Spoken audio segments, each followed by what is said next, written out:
Hello, welcome to Farrell Swim Tech. My name is John Farrell. This is the online swim show. Wow, I've almost totally flubbed my intro there, but I didn't. Frito, edit all of that out. Okay, 3, 2, 1.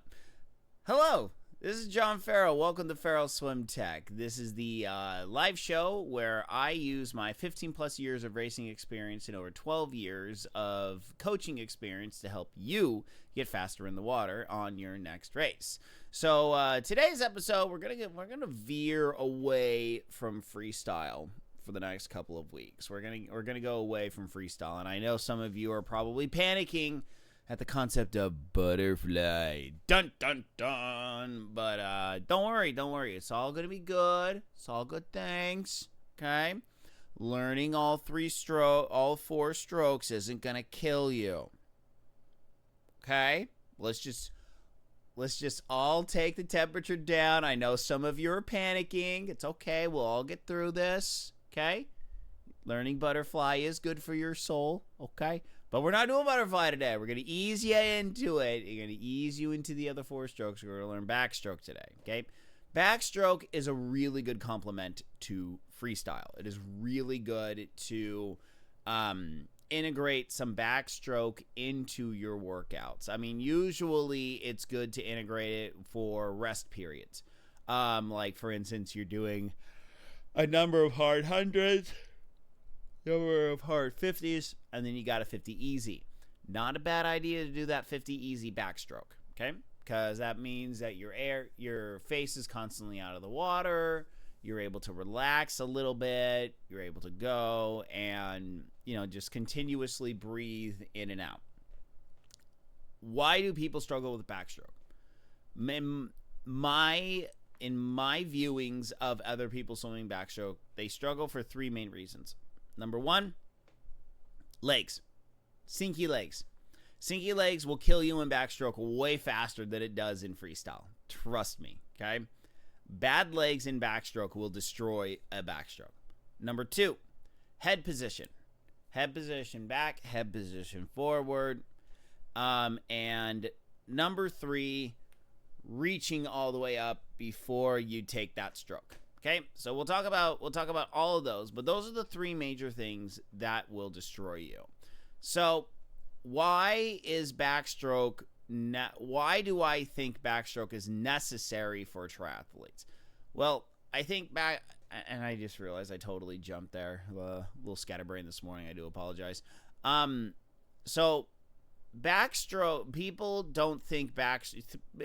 people think all the other three strokes, backstroke, breaststroke, and butterfly, are not essential for racing. You're only swimming freestyle. You will only swim freestyle. There's no reason to swim the other three strokes. False. There are reasons why you want to learn the other three strokes, and you want to swim them at a basic competent level. Here's why. Backstroke has a lot of really good utility in racing, okay?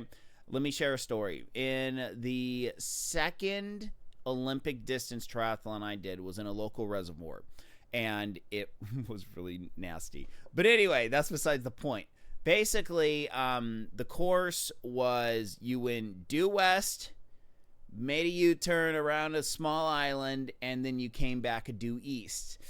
This was also started at 7 o'clock in the morning, and that sun is just right there in your sight distance. I'm trying to sight, and all I got was a big old ball of sun right in my face. And on top of that, I was wearing really old goggles that were fogging up like nobody's business.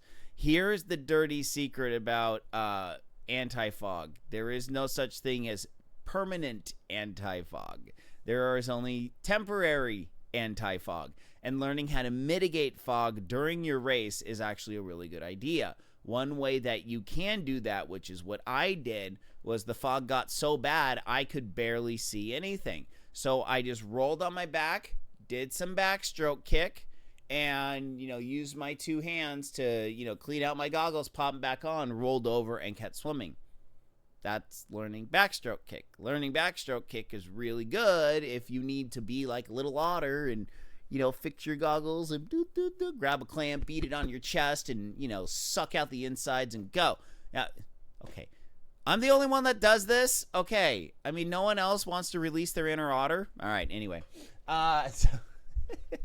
So so that's one way that you can use backstroke. Another reason that you can use backstroke is if you're really kind of getting dizzy and stuff like that. What you can do is you can roll over on your back, just swim some backstroke. You can tuck your head just a little bit to back sight.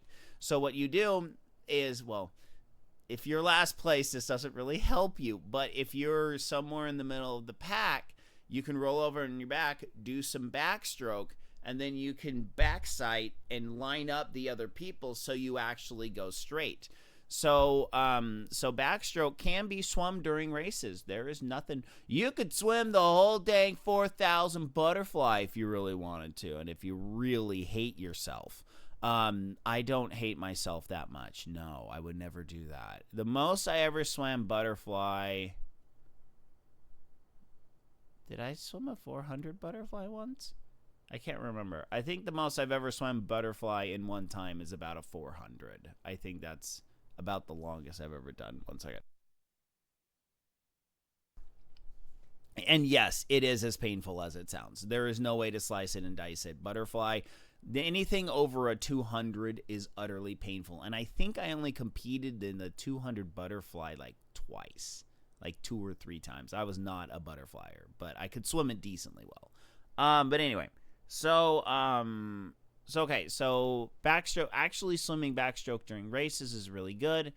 Trying to think of other ways backstroke. Basically to mitigate dizziness, like if you're in an open water swim, if you're feeling kind of dizzy, you can just roll on your back and just do some very easy backstroke kick and just take some nice breaths. Just remember, I've talked about this before in a previous video about competency in the water. Remember, if you're wearing a wetsuit in an open water condition, I would say about over almost every single time you can float on your back. So just like I say, next time you go open water swimming and you're in a wetsuit, take some time to learn how to float on your back. Just nice and easy. This is a really good, safety technique. And so what you want to do is you want to float on your back, and then you want to take some time and do some backstroke kick. Just see how fast you can go. Just on your back, backstroke kick, hands at your side. Don't need to be in streamline. Just hands at your side, nice and easy. You can do some easy sculls just to keep yourself moving. It's a really good safety technique to learn. Okay, so backstroke. So backstroke. So full disclosure, I am a backstroker. I used to go a 50.2 100 back and a 149.7 200 backstroke. I paid for over half my college being able to swim backstroke very fast. So, yes, I am a very good resource to learn backstroke from. So, a couple key items that we need to understand moving forward in backstroke. Number one, the whole concept of straight leg kick, absolutely important in backstroke. This is going to be, for a lot of you, this might be the way you actually learn this concept. Because if you bend your knees in backstroke kick, if you bend your knees in backstroke kick, you're going to have a bad time. Your legs are going to sink. You actually can potentially drive your legs lower. I'll show you back on the bench, but you can actually drive your legs and hips lower if you bend your knees, and that's really going to make it hard for you. The next one is actually engaging your abdominals and creating a nice stiff midsection. A lot of people, when they swim backstroke, they just kind of put their head back, and then they don't think about stiffening their midsection. So then what winds up happening is they just go, bleh. Hey, morning, Catherine. How you doing? So their midsection just droops, and then the lower part of the body just droops all the way down to the water too. The next big key is keeping your head back. You want to be looking straight up at the sky the entire time. For those of you, and we'll talk about backstroke count, your stroke count in a pool under the flags. We will talk about that. For those of you that actually like doing flip turns, which all of you should be doing flip turns, for those of you that like doing flip turns, having flags is a really good way. And even if those of you that don't like to do flip turns, but you should be doing flip turns, but the backstroke flags, I'll talk about those as well in a couple minutes. But you want to keep your head back so then you can go straight under those flags. If you tilt your head, you're going to really mess with your approach angle. It's going to throw off your stroke count. So 100% keeping your head back is actually a really good safety thing. Now, for those of you that are saying, oh, but if I swim backstroke, I go all over the place. You know, I'm weaving everywhere in the lane because I can't see where I'm going. Hug the lane line. Just hug the lane line. Just hug it. Hug it. Hug it good. Hug it good. What I typically would do, especially in the 50-meter backstroke events and you're swimming outside and it's about 1 o'clock and the sun is straight up in the sky, blinding you during your race, yeah, that sucks. It really sucks. The only thing worse than than racing a 200 backstroke at like 1 o'clock in the afternoon is swimming backstroke during practice and it's hailing. Yeah, not a good time. Not a good time. When you get little balls of ice just attacking your face while you're trying to swim. Yeah, not a fun time. Yeah. That happened a lot more than I'd like to admit. I've actually swum through snow here in California, oddly enough. It was one of the rare days it actually snowed. But then it turned to hail, of course, because that's what things do here. They don't just stay nice and fluffy. It turns into deadly balls of, sonic ice. Yeah, not fun. Sonic is a drive-through chain here on the West Coast. I don't know how far east they go. But anyway, I digress. Shoot, what was I talking about? Yes, hugging the lane line. There you go, hugging the lane line. So you want to stay pretty close to the lane line, especially when you're learning backstroke. Just kind of keep it out of the corner of your eye, out of your left eye, because it should be on your left side. And just stay really close to the lane line. And also, this will help teach you how to raise your arm, because if your arm goes here, conk, you're gonna hit the lane line. So yeah, don't do that. Not fun. Take it nice and easy when you're learning. So if you hit the lane line, it's just going to be you're just going to touch the lane line and not like crash into the lane line. Yeah. Let me think. That should be. Oh, right. Why do you weave? Let's talk about that real quick before we get into the actual technique. So we have to think of backstroke like we're on a kayak. Okay, that's probably the easiest way to think about backstroke, because you kind of go right arm, left arm, right arm, left arm. So it's kind of like a kayak. So if you pull harder with one arm than the other, that's going to influence where you go. So if you pull harder with the right arm, you're actually going to push over towards your left. If you push really hard with your left, you're actually going to push over to the right.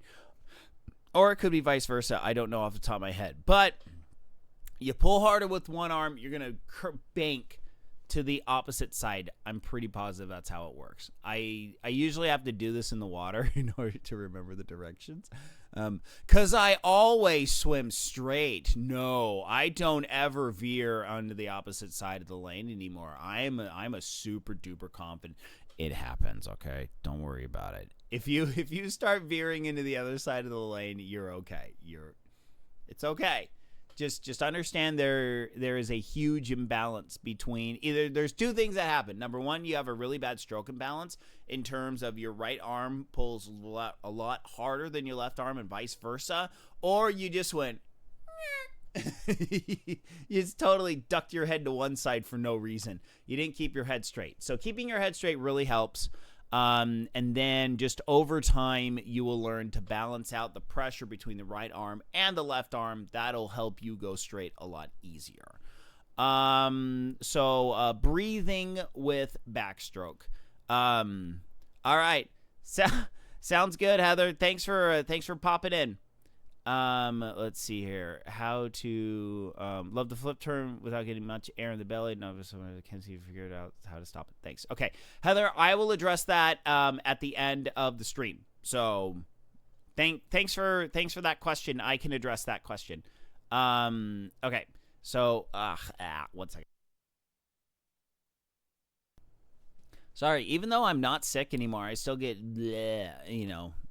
junk in my nasal cavity. Is delicious. So anyway, with backstroke and breathing. So typically with backstroke, it's kind of one breath in, one breath out. You one breath in with the stroke, one breath out with the stroke. Do you breathe in with your nose or your mouth? Typically, I like to breathe in through the mouth, out through the nose. Also, if you really, really, really struggle with water in the nose, it's perfectly fine to wear nose clips. I actually learned about nose clips my sophomore year of college. This is when I got back from my mission. If I would have had nose plugs back in high school, I would have gone a sub 52 and I would have been top 50 in the nation. I was 64th on the rankings of All-American status. My senior year of high school, I probably would have been about top 50. I would have been in the 50s. I would have been top 60 in the nation if I would have had nose plugs. Those things are bombastic. Nose plugs. Let me see if I have mine. I should have mine on my snorkel. Let's see here. Yep, there they are. There they are. 1 second. I'm coming.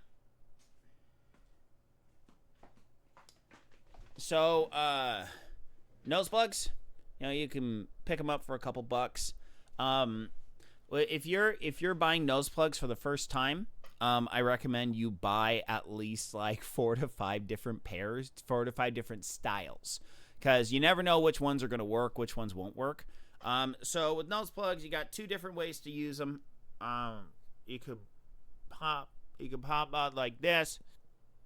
The whole key is if you try breathing through your nose and you get nothing. Yeah, there you go. So these are nose plugs. They just pop out just like this. I like to keep my nose plugs on my snorkel because I use them all the time. But I use my snorkel because I don't know how to equalize my nose with using a snorkel. I never learned. I just always use nose plugs and said forget it. So all right. Okay. So you pop nose plugs on. You swim backstroke. You do not have to worry about your nose at all. But if you have issues with getting water in your nose, just go breathe in through your mouth, out through your nose. That helps mitigate it a lot. Let me think. Anything else before I go to the bench? Okay. So in general, let's review the video footage. I actually got some video footage of me swimming backstroke. So here I am. My wonderful coach was able to film me swimming backstroke. So what you're seeing here is hands are coming straight up to the top of the head. You see I kind of shifted over just a little bit. So flip over, do a flip turn. So one thing that you're going to see is one hand is down, one hand is up. So with backstroke, we always want to keep the arms moving. We do not want to see dead spots like we do not want to see dead spots in freestyle. Remember, for 3 strokes, backstroke, butterfly, backstroke, and freestyle, the arms never, ever, ever stop. For breaststroke, they do. Okay, we'll talk about that on breaststroke day. But for backstroke and freestyle and butterfly, the arms never stop. Okay, so what you see here is my hand is coming right here, pinky in. The big key is thumb out, pinky in. So you're actually going to rotate you're going to rotate your hand 180 degrees as it's coming up and over the water. I'll show you back on the bench. Head nice and still. You see water splashing over, but I'm kind of used to it by now. So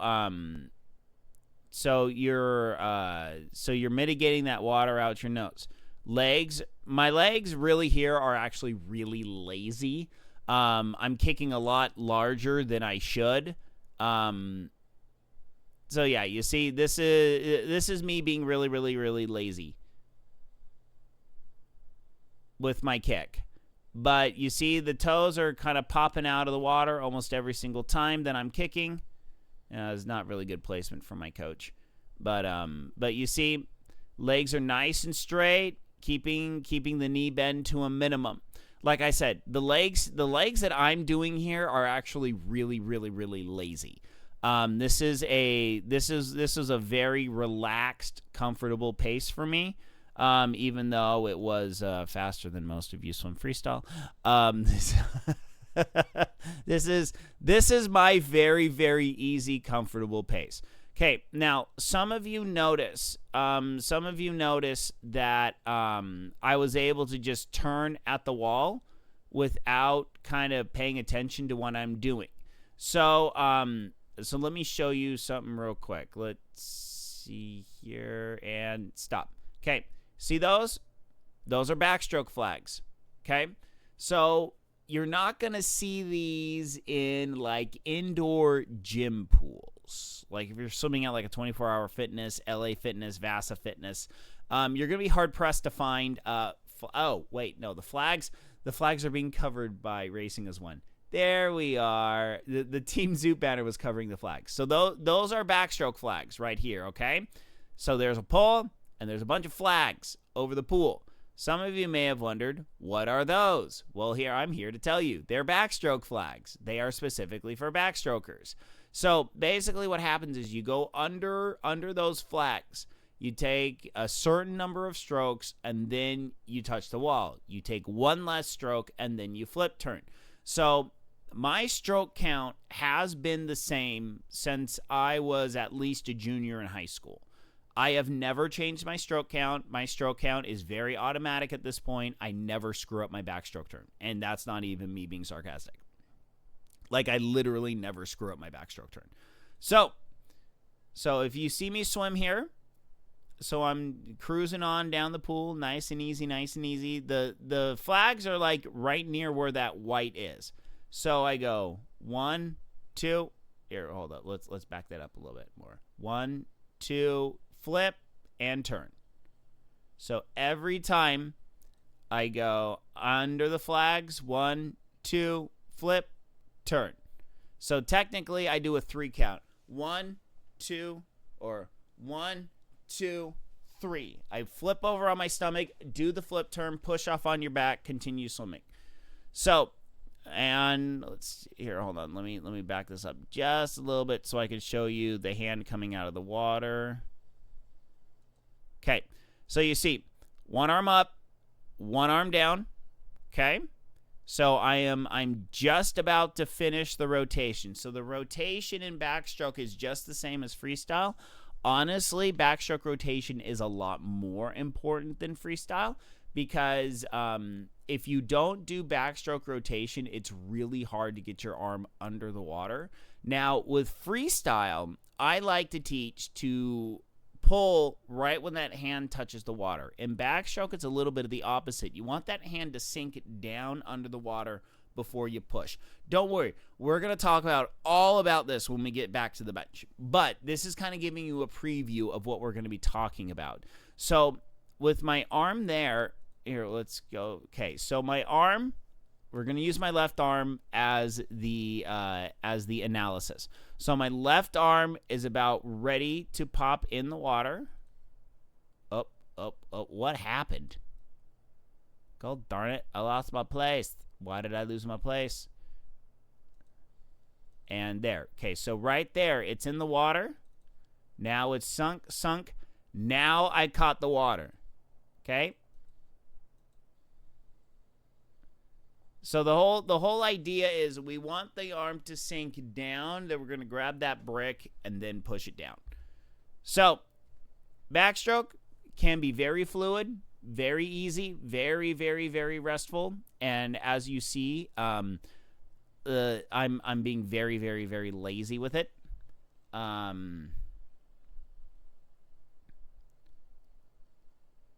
So yep, that is a nice and easy 50 backstroke right here. All right. There you go. Okay, so we're going to go back to the bench now, and we're going to talk about backstroke. So give me a sec to get stuff changed over.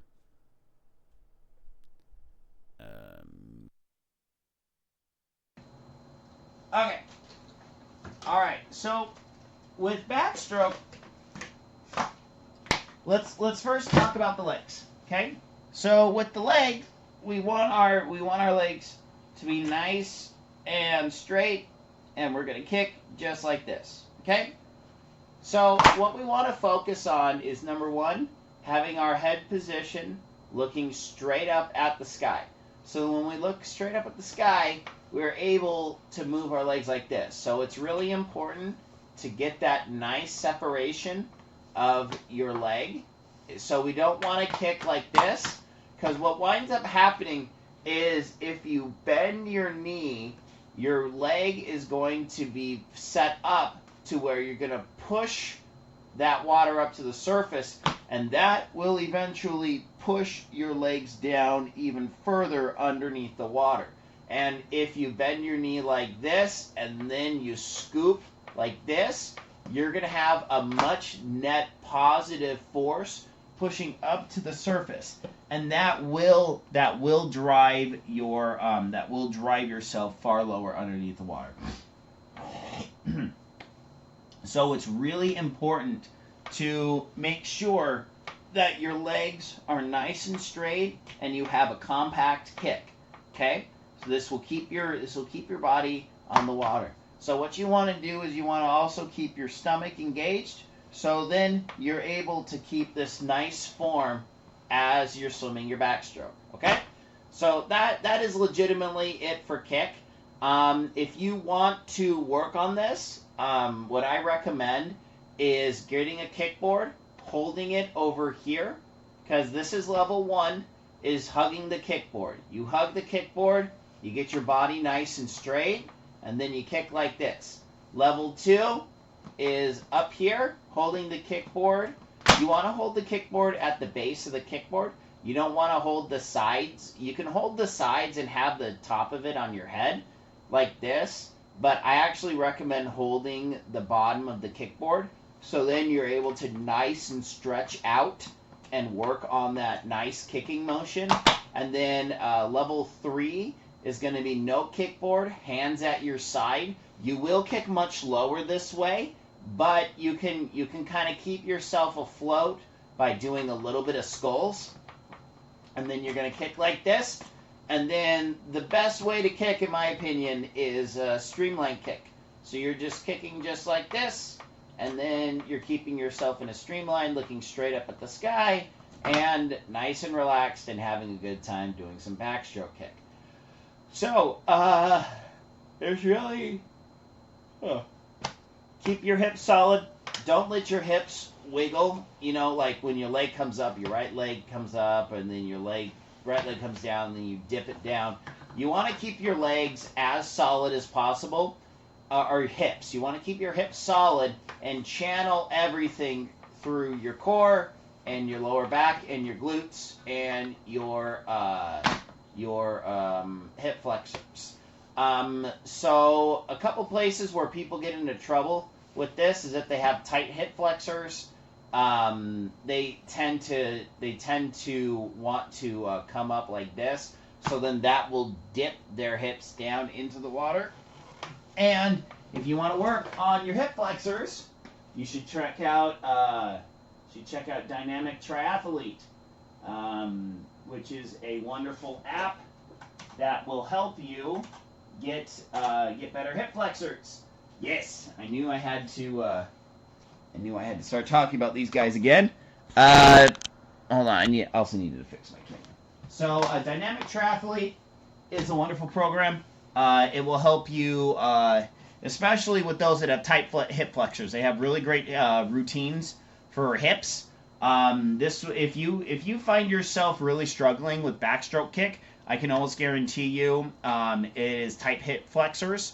The tight hip flexors aren't allowing your leg to kick down because that's going to really lengthen your hip flexors. So if your hip flexors are super tight from a buttload of biking and running, get Dynamic Triathlete in your life. Start stretching everything out. 20-minute routines every day, plus targeted programs for specific areas that last about a week, maybe 2 weeks, with about 10-15-minute routines per day. And pricing is with offer code SWIM, SWIM. It's about $80 a year or about $8 a month. So 100%, I use it as often as I remember, and every time I do a stretching routine, I feel fantastic. So check out Dynamic Triathlete, link in the comments, and go check them out. Remember, if you click the link, scroll all the way down in order to check pricing, just because they do a lot of blah, blah, blah, blah, blah. Okay? There's too much blah, blah, blah, in my opinion, but there's nothing I can do to change it.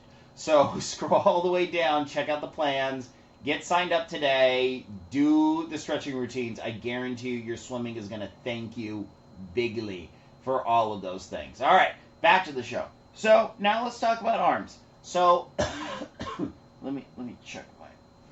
Yeah, we gotta scooch the bench. Scooch the bench. All right.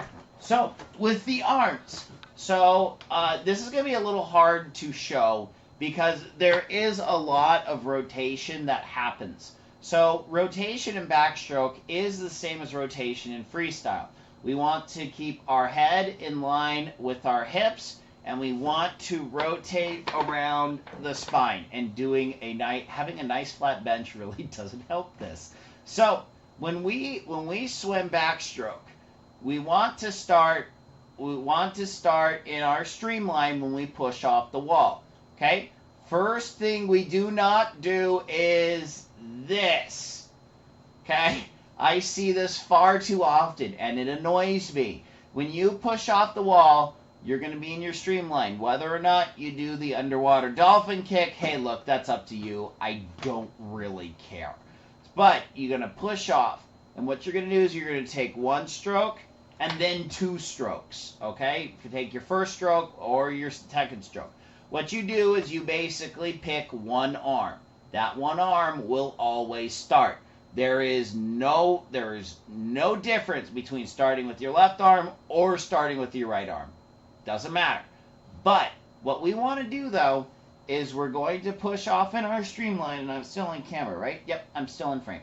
So we're going to push off in our streamline, going to do our dolphin kicks or just a couple freestyle kicks.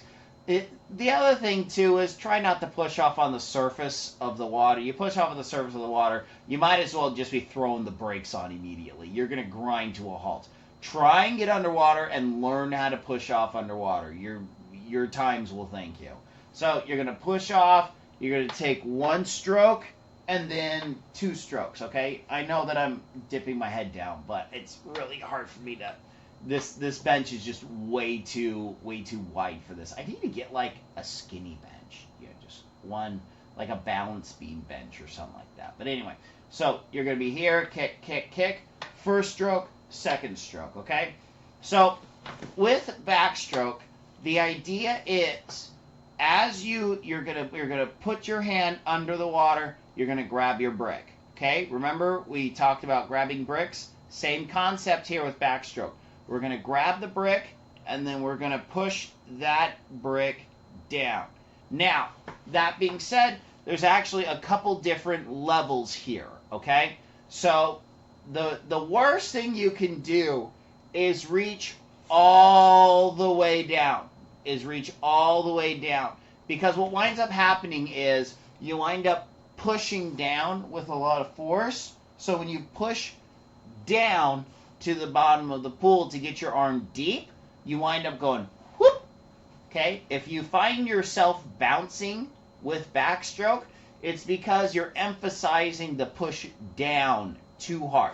I used to do this all the time back when I was in high school, and I had really terrible technique back in high school. But I'd push down, and then I would grab that water and half moon it back to the front. So the best way to really start out backstroke is by going a little bit wide underneath the water. So this is really similar to rowing a boat, okay? Rowing a boat. So you're going to dip your hands a little bit, probably about this far underneath the water surface. You're going to push that water, and then it's going to come out of the water. But what we want to do, and I need a little more room in order to do this. 1 second. Okay, we're good. So when we put our hand under the water, we want to put, oh, crud, I actually am too high. My camera angle's too high. You're not going to see this. There you go. So, all right.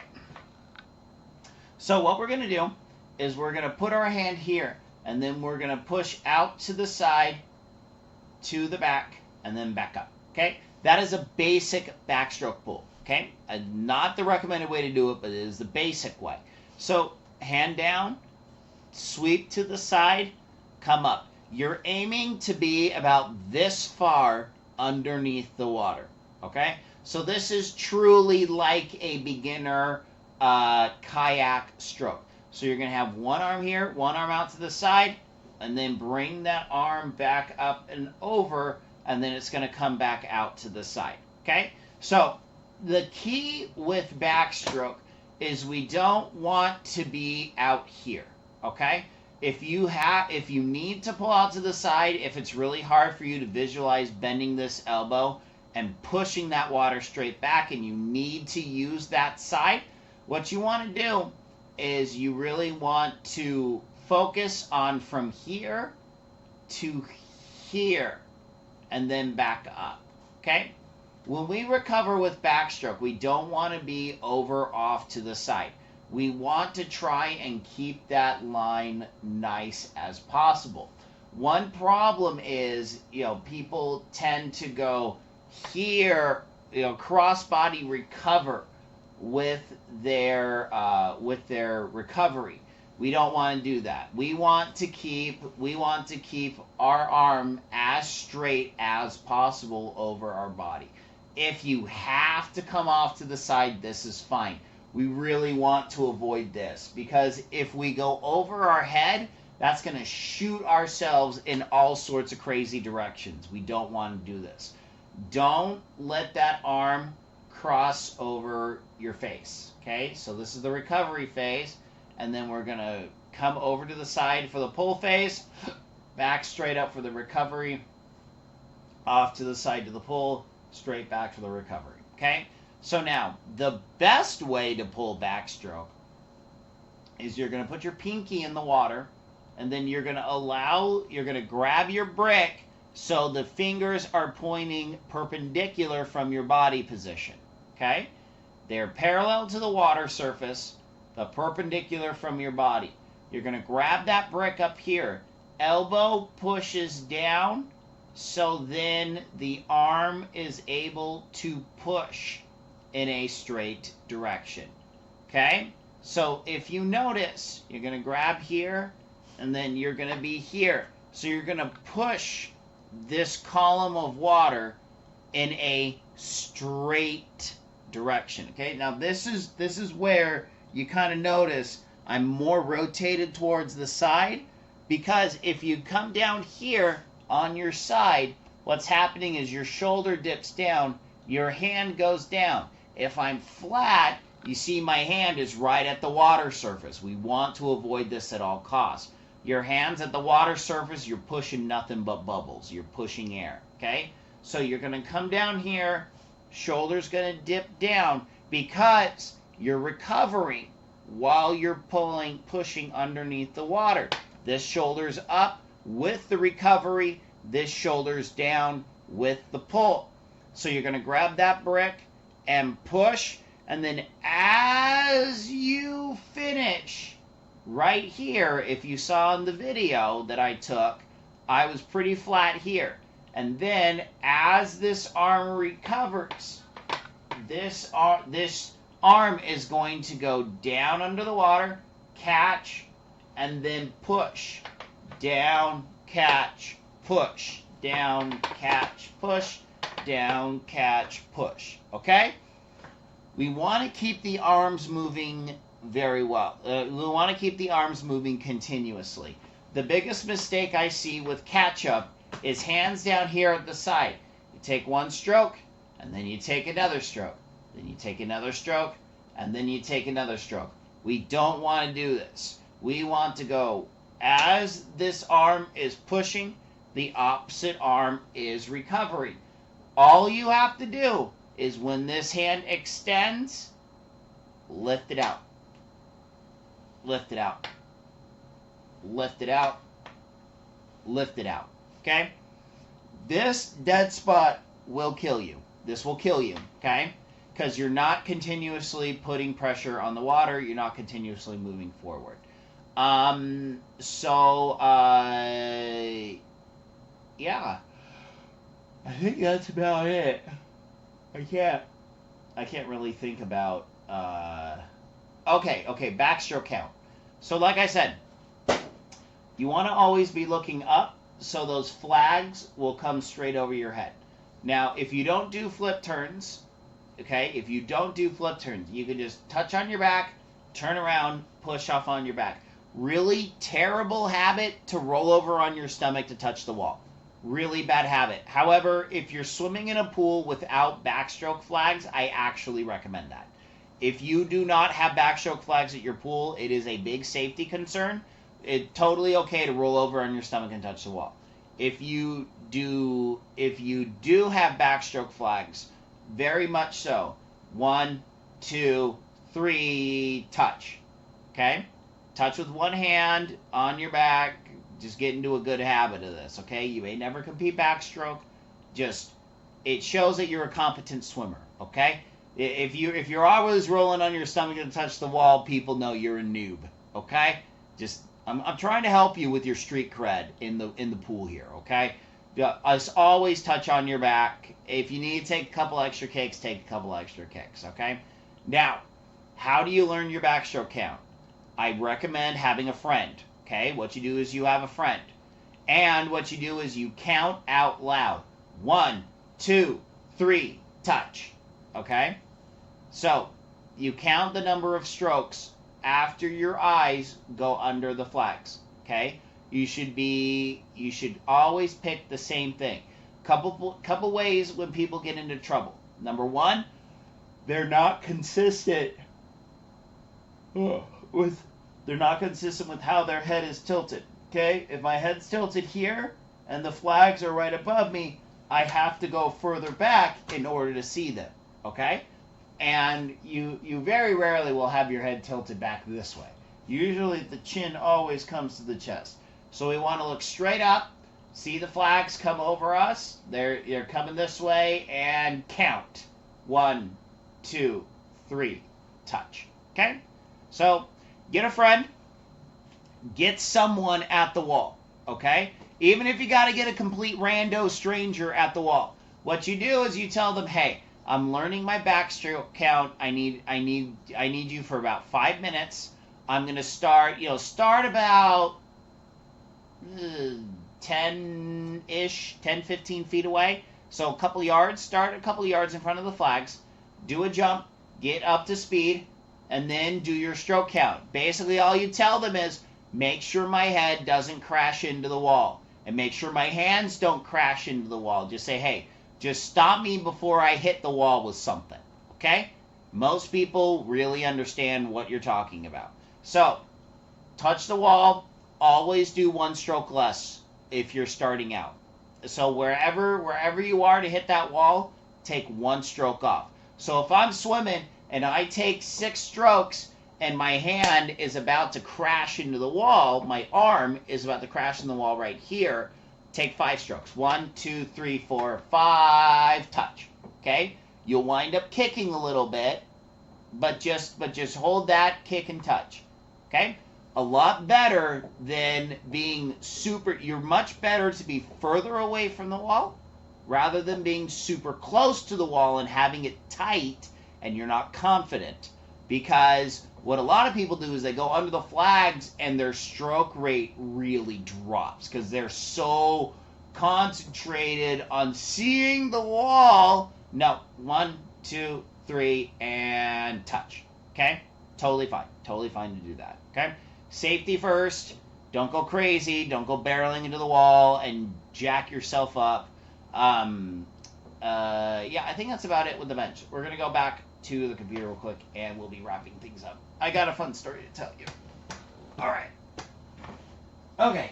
Back to the computer. And pause that. And bring you back. Okay. So, true story. Now, full disclosure, I wasn't here for this. I wasn't at this particular Mountain West Conference Championships meet. This is one of the years I was on my mission. There was a backstroker that completely blitzed the flags. Totally. This was a 4x50 medley relay. So backstroke leads off on this relay. So dude swims, totally misses his stroke count. Bam! Crashes right into the bulkhead. You know, bulkheads are the floating walls that you see in a lot of pools. Yeah, completely crashed into the bulkhead. Coach said it sounded like someone took a bowling ball and just threw it onto the bulkhead. Poor guy. But hey, you know what? He was a trucker. He just turned around. He just turned around and, you know, took off for the other end. Dude probably had a concussion. So, yeah, that's like absolutely the worst thing that could happen. Most of you will not be going fast enough to really hurt yourselves. The bonk will hurt. But I can almost guarantee you none of you will be at risk for a concussion swimming backstroke and your head bonks into the wall. Okay? Just throwing that out there. I know it does hurt. Bonking your head into the wall is not fun. When I was a kid, I used to duck my head back every single time. And I did this all the way until the 7th grade. Because I started swimming in the 3rd grade, and it was more of like, oh, let's just do it during the summer, and then he'll play soccer during this fall and winter and whatever. And then I realized I really sucked at soccer. And then I started swimming full-time, year-round, like fully year-round in the 5th grade. And I think I was ducking my head back until about the 6th grade or the 7th grade. And then in the 8th grade, I magically went from a 108 to like a 102, like 104, 102. Dropped like 4 to 6 seconds. I can't remember exactly how much off the top of my head. In one race. And then I got a Nintendo 64 because my parents said, hey, if you get a junior Olympic time, you get a Nintendo 64. And I said, really? And then I did it the next weekend. Shocker. Hey, bribery works, okay? Bribery will push young people to new heights. Hey, it works for old people too. I mean, I've been trying to tell my wife, hey, if I win one of these triathlon races, I should get a new bike. I still haven't won one yet. So I guess I'm just waiting for my new bike. So anyway, hey, you know what? My trusty steed has done me well. You know, it helps me not get obliterated as bad in my races. So yeah. Backstroke. Backstroke's a good time. I really like backstroke. Like I said, it has been a way for me to make a lot of money through college scholarships, and it's a good stroke. So take some time, learn some backstroke. How do you incorporate backstroke into your workouts? To start, I always recommend with doing it on easy intervals, doing a little bit of backstroke on your easy intervals, do some backstroke to warm up, do some backstroke for cool down. That's how you start. Then what I recommend is with kicking. Integrate a lot of backstroke kicking when you do a kicking day. So just remember, backstroke kick is not meant to it's not really meant to build your legs up. It's more meant to help loosen legs, to be brutally honest. And if all else fails and you legitimately cannot keep yourself, if you cannot keep yourself upright with backstroke kick and you keep dragging your legs, what I recommend is actually just hanging out at the wall. You know, put your hand on the wall and, use the kickboard first. Use the kickboard first, hug the kickboard across your chest, and then do your backstroke kick.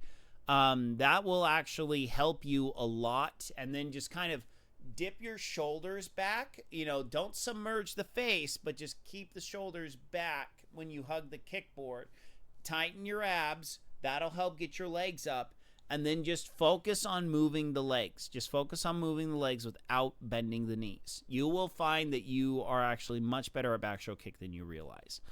Yeah, I think that's about it. I can't really think of anything else. So thank you all very much for tuning in. Those of you that have, if you are interested in anything that I have to offer, check out my link tree. Remember, I am always available for stroke technique reviews. If you have a stroke that you want me to look over, if you have, if you have specific questions. Which we did have a specific question from Heather. Heather says, I'd love to hear how to flip turn without getting too much air in my belly. Not sure why I do this now, but can't seem to figure out how to stop it. What I believe is happening is you're going, you're doing a gasp for air, and that is actually allowing air to get into your belly. Kind of like it's like I used to be able to make myself burp. Going, there you go. I still can do it. Look at me go. So you're gasping. So typically you gasp for air right before the flip turn because you're panicking. Just don't panic. I know this seems very, very silly, but you just gotta go, just, and then do your flip turn. Okay. Like I said, typically if the air gets in your belly, it's because you panic. Breathe. You take a panic breath and you're not really getting the air in your lungs. You're getting the air in down your esophagus, down into the belly, and that's why people can make themselves burp. It's a really great party trick, especially if you have young kids in the car. Learning to make yourself burp is actually a really good time. Except don't teach young children how to do that because they will probably puke themselves. So anyway, so with regards to air in the belly with flip turns, more than likely it is because you are panic breathing.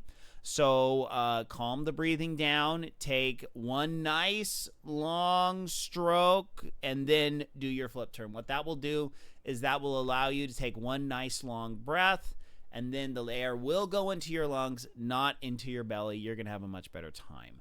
So hope that helps, Heather. I'll make a quick response saying, hey, I answered your question at the end of the video at around the 58-minute mark. So, so that's going to be it for me. So thank you all so much for tuning in. My next race is the Alpha Tri Win Series down in Palm Springs / La Quinta. No, this is not the Ironman. This is the Alpha Win Tri Series. This is a completely different outfit that runs this race. I'm pretty excited. This is the first time I've done this race. I've heard the water is super cold, which doesn't make any sense to me whatsoever. You're in the desert. Palm Springs, not cold in October. Palm Springs is not cold in October. So why that water is so dang cold, I don't understand it. I don't get it. But I'll figure it out next month. So yeah, that's it for me. Thank you all so much for tuning in. It was great to see a lot of wonderful people down in Arizona at Mesa. Shout out to all Team Zooters down in Mesa. And my apologies again to the guy I beat by 15 seconds. I do apologize, but I don't because I wanted to beat. Hey, I want to do as good as I can, okay? I may not be the top of the podium, but I can make the podium. Also, is there a podium series this year? I got some fancy socks last year. Maybe I can get one of those coveted hats for making podium. So anyway, enough gloating. I got to get out of here and get my kids ready for school. So thank you all so much for tuning in. Once again, thank you very much, Mark and the others at Team Zoot, for letting me commandeer your Facebook page every Wednesday morning whenever I can to help people get better at swimming. Honestly, if you are a cyclist or a runner and you have desires to start a stream like this, please let me know. I can get you started. I've been streaming since 2016. I know how all this stuff works. I can get you set up very cheaply, and you can help other teammates with your knowledge. Remember, Team Zoot does not pay me to do this. I do get freebies every once in a while. Next month, I am going to get a new product from Zoot to test out. I'm pretty excited about that. Can't let that cat out of the bag right now. But anyway, I got to get out of here. So thank you all so much for tuning in. Check in next week. We'll be going over Backstroke next week. So tune in for that. And until later, my friends, good night, Isaiah Norris. Ho, wherever you are. Keep training, everyone, and stay motivated. Going to be excited to introduce all the new Team Zooters to Faro Swim Tech. And, yep, I'm out of here. Goodbye, everyone. Goodbye.